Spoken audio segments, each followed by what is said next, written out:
আমার এক ভাই আমাকে দিয়ে গেছে যে এটা 3বার কাটে গেছে, 3বার সারাইছে, তারপর আবার কাটে গেছে। চলুন দেখি এটার কি সমস্যা বা কিভাবে এটাকে রিপেয়ার করা যায়।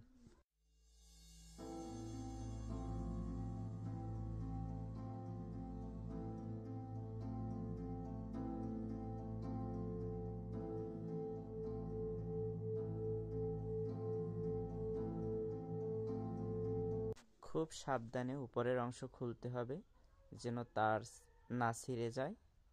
প্রথমে আমরা উপরের অংশটা আলাদা করে নিলাম। এবার স্ক্রুগুলো খুলে আমরা ডায়াফ্রাম অংশটা বের করব।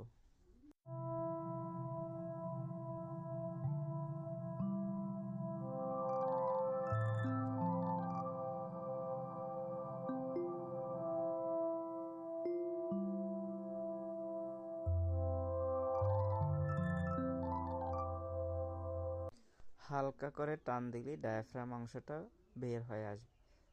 দেখুন কত মরিচা পড়ে গেছে, এজন্য হয়তো এই অংশটা নষ্ট হয়ে গেছে। মরিচা পরে এই কয়েলের তারগুলো কেটে যায়।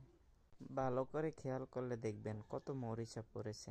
এই মরিচার কারণে সাধারণত এগুলো নষ্ট হয়ে যায়। এবার ডিজিটাল মাল্টিমিটার দিয়ে টেস্ট করা যাক যেটা আসলে আদৌ ভালো আছে না নষ্ট হয়ে গিয়েছে।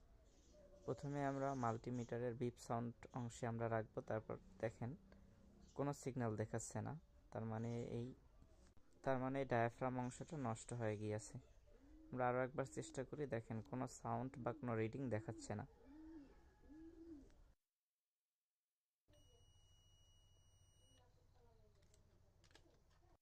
আমার কাছে আগেই একটা ডায়াফ্রাম ছিল, এবার এটা চেক করে দেখে আছে এটা আসলে ভালো আছে কিনা। সেম ভাবে ডিজিটাল মাল্টিমিটারের দুই প্রান্ত দুই পাশে ধরে চেক করে দেখি। মাল্টিমিটারের দুই প্রান্ত ডায়াফ্রাম অংশের দুই প্রান্তে ধরি, দেখেন একটা রিডিং দেখাচ্ছে, তার মানে আমার এই ডায়াফ্রামটা ভালো আছে। সাধারণত এই ডায়াফ্রামগুলো মরিচে পড়ার কারণে নষ্ট হয়ে যায়, এই জন্য বারবার আমাদের ড্রাইভার ইউনিটের ডায়াফ্রাম চেঞ্জ করা লাগে। তাই ড্রাইভার ইউনিটটা যদি আমরা একটু ভালো করে পরিষ্কার করে ডায়াফ্রামটা লাগাই তাহলে কখনো সাধারণত এটা নষ্ট হবে না। তাহলে আমি যেভাবে প্যারাশুট তেল দিয়ে বা সরিষার তেল যেভাবে হোক আপনারা এরকমের পরিষ্কার করে নেবেন, তাহলে দেখবেন যে আপনাদের ডায়াফ্রামটা আর নষ্ট হবে না। এবার সোল্ডারিং আয়রন দিয়ে উপরে ডায়াফ্রাম অংশটা খুলে নিই।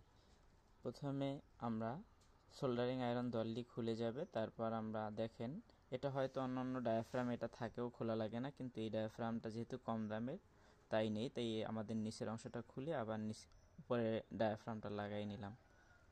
খুব সাবধানে লাগাতে হবে কারণ নিচেরটা প্লাস্টিক বিল্ট, যেন গলে না যায়। এবার ডায়াফ্রাম অংশটা এরকমের চুম্বকের উপরে ধরে আপনারা মাইনাস প্লাস চেক করে নেবেন। তারপর উপরের অংশটা আবার সেমভাবে যে রকমের খোলা হয়েছিল সেভাবে আপনারা লাগিয়ে দিবেন।